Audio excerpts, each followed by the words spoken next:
If you'd like to open your Bibles to Romans 8, we'll try to spend some time there. Thank you guys again and to the board for including me in this event.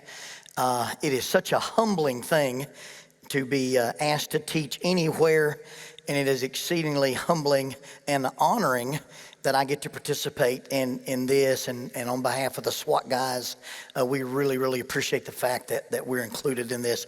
And thank you. When Larry contacted me and said, I want you to speak on heaven for you, that's a daunting task. I've never been to heaven. I've never seen heaven. The descriptions of heaven in the Bible are, you basically have two things. You can look at a physical description that I have a hard time wrapping my mind around, or you can look at something that's not a place you go, which is, heaven is a place you actually go, but when you get there, it's not just being there, but the state you're in. One of my professors at Harding University, Dr. James Walters, very influential in my study, in my study style and my teaching style. When we were just very young, when Jackie and I were dating, went up to Dr. Walters and said, hey, I need you to recommend me some books that I can buy for Lonnie as he's preparing to do this thing that he does. And Dr. Walters recommended she buy me a book called The Theology of Paul by Herman Ritterboos. Now, you need to read it a couple of times every 4 years because it's a pretty deep book. At least I needed to. And when Paul talks about heaven, he rarely talks about the place, but he talks about the state, what we are like. And so as we look at Romans chapter 8 this morning, talking about heaven for you, I want you to understand a couple of things. When Paul starts out in Romans 8, he'll say there's no condemnation.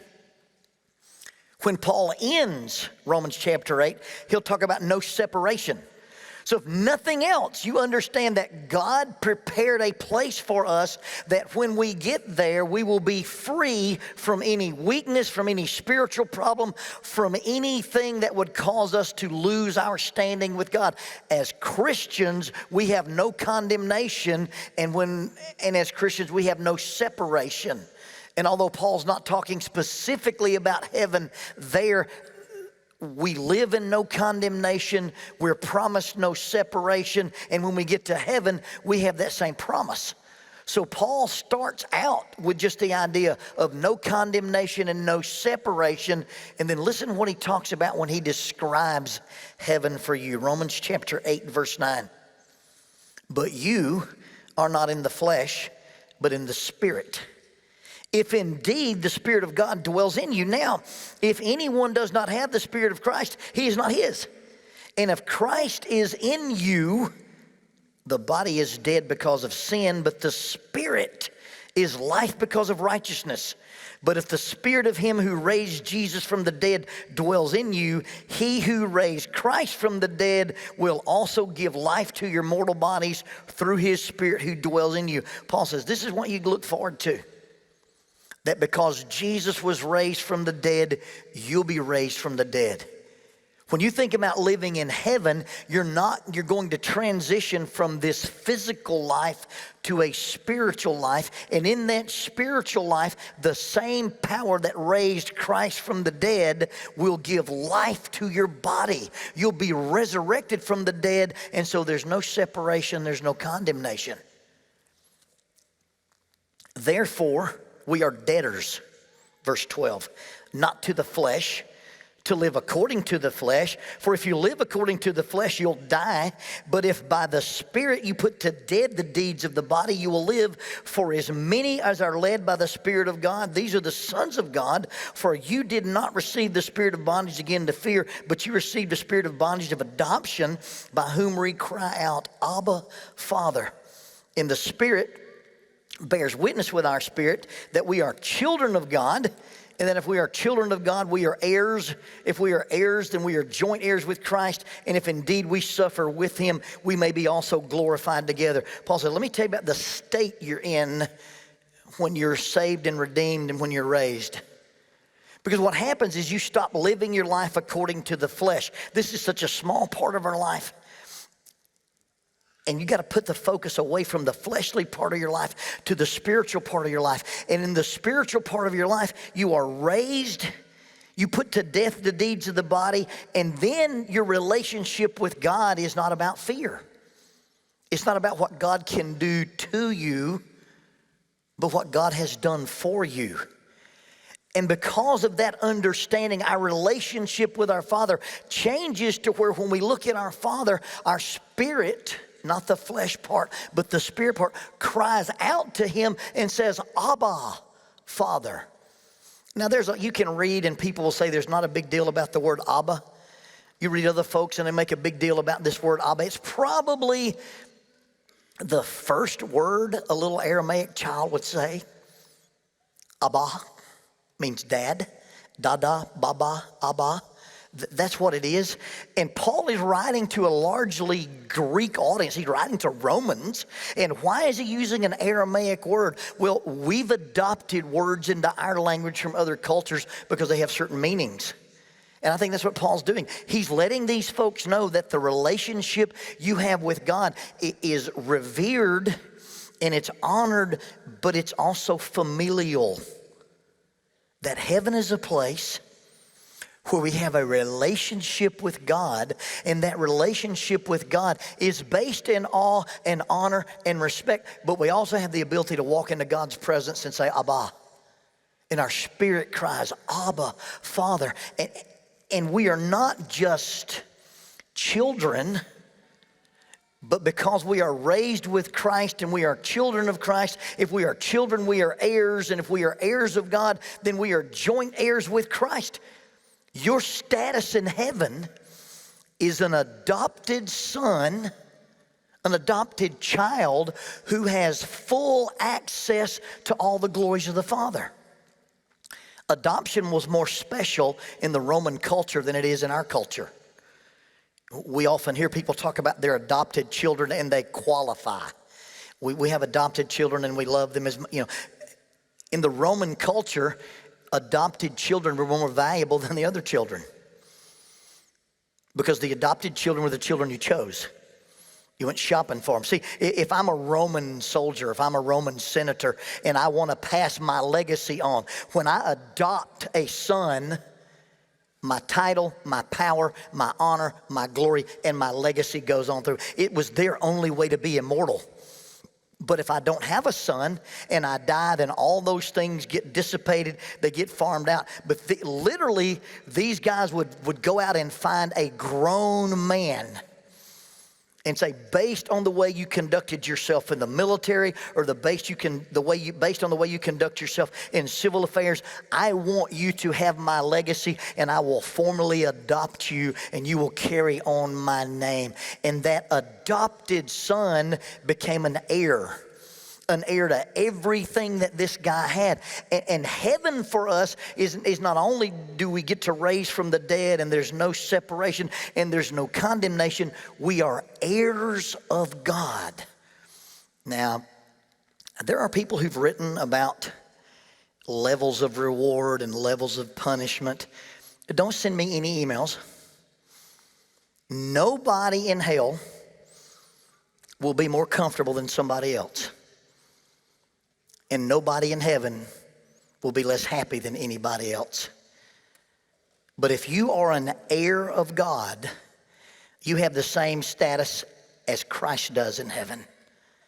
You are heirs of God and joint heirs with Christ. Ladies, you're an heir of the Father. Now, you can't be an elder. They won't let you stand up here and preach, but God doesn't see you as a second-class citizen in the kingdom. When you get to heaven, you have the same access to the Father as anybody else does. And then, by the way, a guy who's an elder can't be an elder unless he's married to a girl who's got her act together. So you just remember that. And in the kingdom of heaven, we go there and there's no tears. And that is T-E-A-R-S and T-I-E-R-S.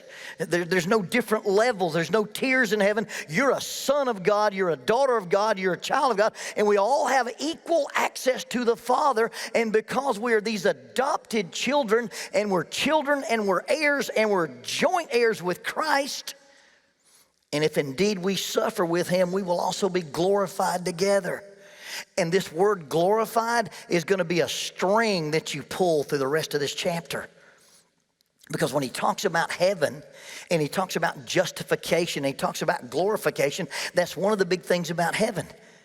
If you are children, then heirs, heirs of God, and joint heirs with Christ, if indeed we suffer with him, that we may be glorified together. For I consider the sufferings of this present time not to be worthy to be compared with the glory which will be revealed in us. Paul says, and when you talk about glory, and you talk about now versus later, you talk about here versus there, you talk about earth versus heaven. If you take anything on earth, and I know there are people in this room and you're suffering. Bad things are happening to you. Bad things are being done to you. You feel bad about yourself. People that you love are sick. People that you love are hurting. People that are supposed to love you are hurting you.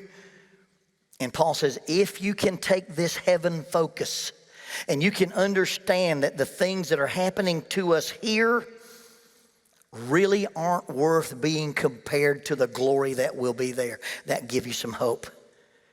And he does something really interesting here. For I consider the sufferings of this present age not to be worthy or compared with the glory which shall be revealed in us.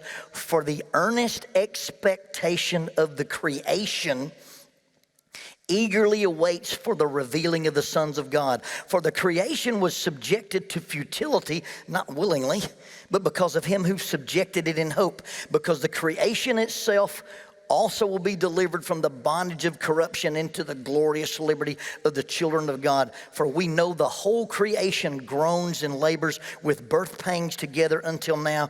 Not only that, but we also have the first fruits of the Spirit, and we groan ourselves within ourselves, eagerly awaiting for the adoption and the redemption of the body. Paul says, if you understand, and again, people have written a lot on this stuff. I can't make the new heaven and the new earth stuff match with we will meet the Lord in the air and we will forever be with him in the air. I can't make a systematic understanding and make it all consistent. So I don't really think this talks about the earth is going to be revealed and cleansed and we're going to be here. Again, don't send me emails. I think he is anthropomorphizing. He's letting the earth have a personality when it doesn't. And that the earth, because it was frustrated and because the earth was corrupted by sin, it can't wait to be free from this. Think about the most beautiful place you've ever seen. Jackie's a sunrise, sunset person. If we go somewhere on vacation, we've got to get up before the sun does. So we can drive out or walk out somewhere and she will overcome any fear she has if she can get a sunrise or a sunset picture. I like mountains. I've climbed in Yosemite. I've climbed in the Rockies. I love to get out at CYC and look at the fog. There's a little waterfall in Killen, Alabama. I've only been to it once. Went with Darby and Evan's mother. From the Killen area, Darby and Evan Richardson, I think. They're Gail Richardson's niece and nephew. I went out there and rappelled one time this little waterfall. Beautiful place. But you think of the most beautiful place you've ever seen. And Paul says it's ruined. It's ugly. You go, wait a minute, no. I've seen those places. I've seen the rainbows and the waterfalls in Hawaii, and I've seen the snowscape, and I've seen the multicolored sand beaches in the Caribbean. Paul says, listen, you don't understand. Everything you see is ugly and frustrated and futility because of the corruption of sin. Now, sometimes a minister will tell a story, and it reveals things about the minister's character. When I was at Harding University, I was very interested in this thing called girls. And I would ask girls to go with me on dates. And if I asked you on a second date, that was monumental. If I ask you on a third date, it would be, I'm gonna pick you up at 9 in the morning at your dorm. Do not wear makeup, put your hair in a ponytail. I'm taking you rock climbing over at Wildwood Park. There's a method to the madness. I wanna see what you look like without the war paint on. You've heard the phrase, the ugly truth? Beauty's only skin deep, ugly goes to the bone. I wanted to see what you look like, and it's a character flaw, I got it. The earth wants to take its sin makeup off. The earth wants to go and wash and say, this is what I really look like without this ugliness. And it can't wait to do it. Paul's giving it a human characteristic because when sin came into the world and devastated the paradise that was God and people together, Paul said, it just can't wait to get rid of this and be revealed. And it really can't wait to see you revealed, because once it is revealed, you will have the redemption of our bodies. Oh man, the redemption of our bodies. These things that we ride around in are wearing out. And again, you know people this morning that are dying. Cancer and heart disease, and have been 12 hours in surgery, and people with braces on their legs and artificial hips, and people with scars, not just in their bodies, but in their brains because of the things that they've had to endure and suffer. And Paul says, when this happens, when you reach the place where we're adopted as sons and we get to go to heaven, then what we really were designed to be will be revealed. The redemption of our bodies. I have a good time on this planet, but my body's wearing out. I can still do a combat roll in a SWAT skit. It just takes me longer to get up. Some of you sitting in the back or have sat behind me notice it looks like I've been shot in the back of the head with a turkey load. Well, I got a hold of a bad razor this morning. That dollar razor you buy, not a good thing to shave with in the dark when you don't want to wake your wife up. The good news is if the Passover occurs, go to room 317 at the Black Fox Lodge. There's blood on the doorpost, there's blood on the carpet, there's blood in the sink, there's blood everywhere. Why does my body suffer and get damaged? Because it was never designed to be permanent. It's designed to be gotten rid of like a chrysalis for a butterfly, and something new and magnificent emerge. There's no condemnation, there's no separation. We're heirs of God. We're adopted children. We all have the same status. And in the same way that the world is not as beautiful as it could be, you're not as beautiful as you could be either. And when you get rid of this thing, you're going to get something that has no limitations. Children who have never run. One of my favorite stories is about a little boy in a daycare center. He's at nap time, and the teachers wants him to take his shoes off, and he's wearing braces, and he doesn't want to take his shoes off. She says, you got to take your shoes off to take a nap. And he says, what if I dream I can run? When he gets to heaven, he won't have to dream about it. He'll run. He'll have that new body. It will be revealed, and it will have no weakness. It'll have no pain. It'll have no sickness. It'll have no sorrow. It won't wear out. For we are saved in this hope. But hope that is seen is not hope, for why does one still for hope for what he sees? But we hope for what we do not see, and we eagerly wait for it with perseverance. Paul says, I can't tell you what that body's going to be like. I can't demonstrate it to you. I can't show one to you, and you can't take it for a test drive. Because if you could see it, then it wouldn't be hope. But because you have this promise of God, heaven for you is the idea that you get a redeemed body. And because you're looking at what you're going to be, not where you are, and the glory of where you're going to be compared to where you are is such a vast difference that there's no need to even compare it. That gives us the hope, and that hope allows us perseverance. It allows us to endure this for as long as we have to, because this ain't where I'm staying, that's where I'm going. This isn't the definition of me. And when you compare this to that, There's no real comparison. But while you're here, looking forward, looking what's going to happen rather than looking what is happening gives us focus. Now, I understand sometimes that future focus is hard. And I get so discouraged. And I'm so hurt. And I'm so scared. And I'm so anxious. Sometimes you get so overwhelmed that you don't even know how to pray. Likewise, verse 26, the Spirit helps us with our weaknesses. For we do not know what we should pray for as we ought, but the Spirit himself makes intercession for us with groanings that cannot be uttered. Now he who searches the hearts knows what the mind of the Spirit is, because he makes intercession for the saints according to the will of God. He says, while you're here, while you're in this thing that can be hurt and sick and abused and neglected and treated badly, and then you get so overwhelmed that sometimes you get on your face to pray, and instead of saying words, you just groan. The Spirit knows your heart. And God knows the mind of the Spirit. And the Spirit says to God, this is what he's trying to say. One of the favorite stories I heard as a young boy is you've got a lady, she's sick, she's at home, she's convalescing in the bed, and her 8-year-old son decides, what will make mom feel better?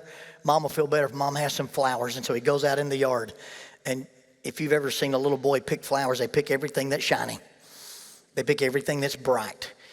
Dandelions, daffodils, black-eyed Susans, rabbit tobacco, anything that he thinks looks good, he puts it together. He walks in the back door, this wad of plants, and his big sister standing there and said, where are you going? I'm taking that to mom. I'll take it to mom. She grabs it, and as she walks through the house, she plucks it, and she arranges it, and she moves it, and she says, Mom, this is from Billy. And mom looks at this perfectly arranged bouquet, and she goes, oh, wow, I know what he's saying. He loves me. I'm on my knees and I see my friends hurt and I see people suffer, and I hurt and suffer myself sometimes, that I'm overwhelmed and I can't articulate it to God. I don't have the words for it. And so sometimes you just ache, and the Spirit meets you at the door and says, let me have that. And he takes it, and as he walks into the presence of God, he pulls this stuff out and says, this is what Jones is trying to say. This is what he needs. This is what he wants. This is how you can bless him. And the Spirit, while we're here and we're suffering and we're waiting on the adoption and we're waiting on the redemption and we're waiting on justification, the Spirit knows us so well that it presents our request to God so that we know that the Father understands us. And, verse 28, we know that all things work together for good of those who love God and those who are called according to his purpose, for whom he foreknew he predestined to be conformed to the image of his Son, that he might be the firstborn among many brethren. Heaven awaits us when we are conformed to the image of Christ, who's the firstborn among all these children. But while we're waiting to go there, we experience things on this planet. And why do bad things happen to good people? Well, in an interview, Billy Graham said that that's not the proper question. He told Larry King, he said, it's not why do bad things happen to good people, it's what do good people do when bad things happen. The radio personality Bubba from Rick and Bubba says, it's not why do bad things happen to good people. He says, there are no good people. Things happen to us because we live in a world corrupted by sin, that ugliness, and we live in a world controlled by physics. And if you understand Romans 28, at least my understanding of Romans 28 explains the sovereignty of God. And by sovereignty of God, that is, how in charge is this guy really? And when you understand Romans 8:28, it's that the sovereignty of God, God is mega, super, uber in charge. The sovereignty of God is this: God doesn't give cancer to children. God doesn't make middle-aged men die of heart attacks. God doesn't fly planes into buildings. God doesn't make this country invade that country. Romans 8:28 teaches that the sovereignty of God is understood, that God is so powerful and God is so in control that he can take something he did not will, he can take something he did not cause, he can take something he did not initiate, and he can take it and make it conform to something that will conform you to the image of his Son. Everything doesn't have a purpose, everything's not positive, but God makes everything useful. And to really understand the sovereignty of God is to understand that God takes things that he didn't cause, he didn't will, and he didn't initiate them, and he can force them into something that causes us to conform to the will of his Son. For we know that all things work together for good of those who love God and those who are called according to his purpose.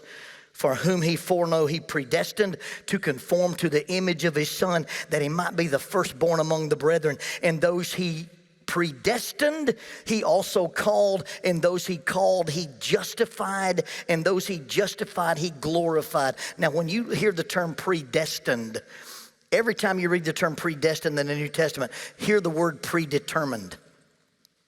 In our definition, predestined means we're kind of a wind-up toy, and God said, you'll go from here to here. No, that's not what the Bible talks about. When the Bible talks about predestined, it means predetermined. When my Son comes and he's crucified and he's buried and he arises, then anyone who believes in him will be saved and become part of his image. That's predetermination. God says, and the people who do that, those who have been predestined, predetermined that if we follow the plan of salvation, we will be justified.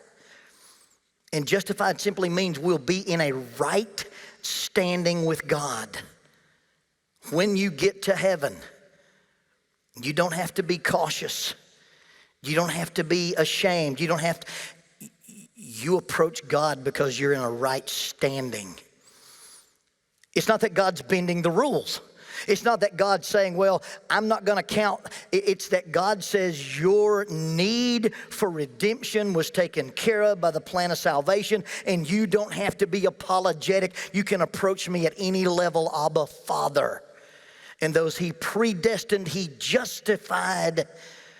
We have a right standing with God. So in heaven, no separation, no condemnation.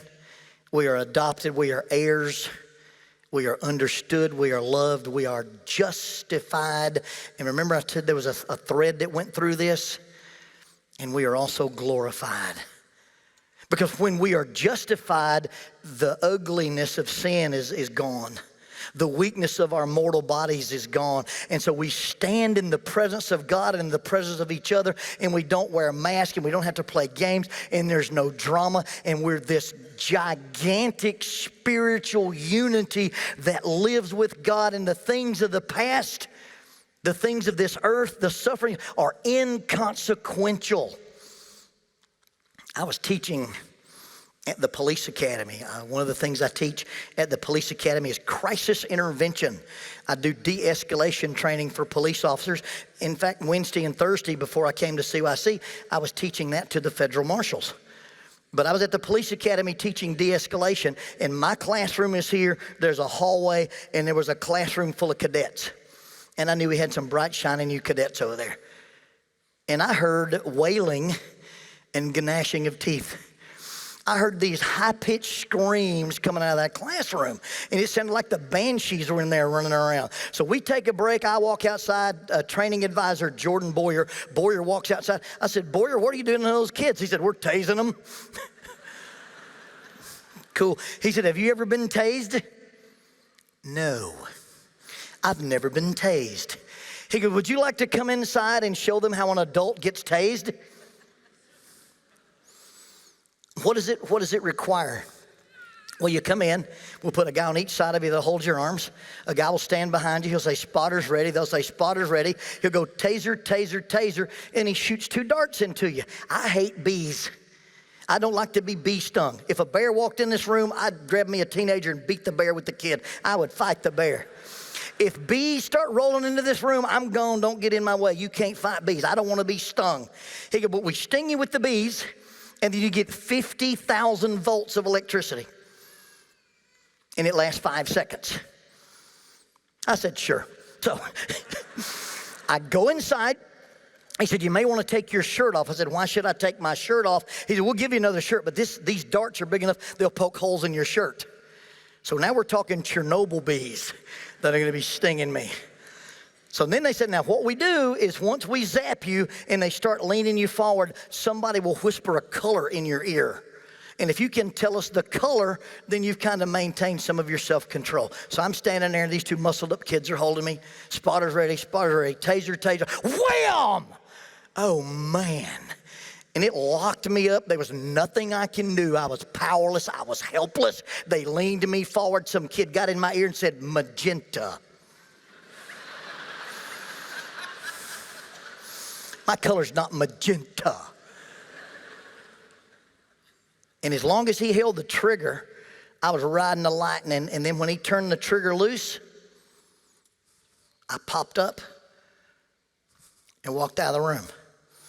I changed shirts and finished my day.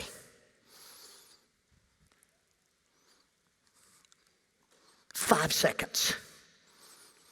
I don't care what your pain is. I don't care what your situation is. I don't care what the damage is. I don't care how out of control and powerless and helpless you are. For 5 seconds, you live this life.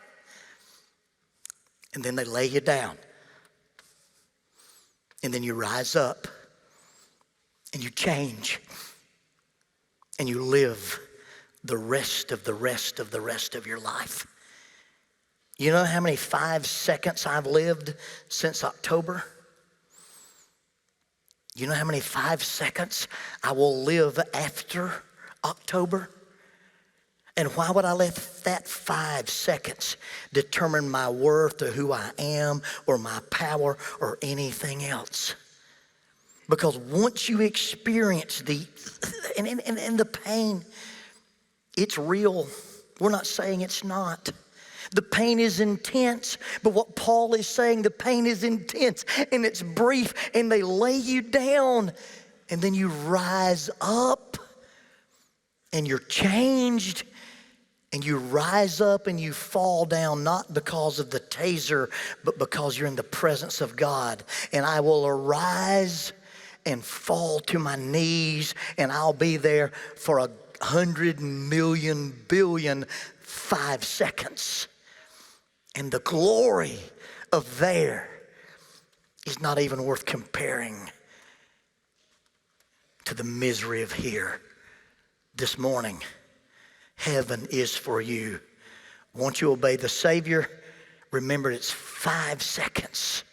You lie down, you rise up, you're changed, and then you fall down in the presence of God where there's no condemnation.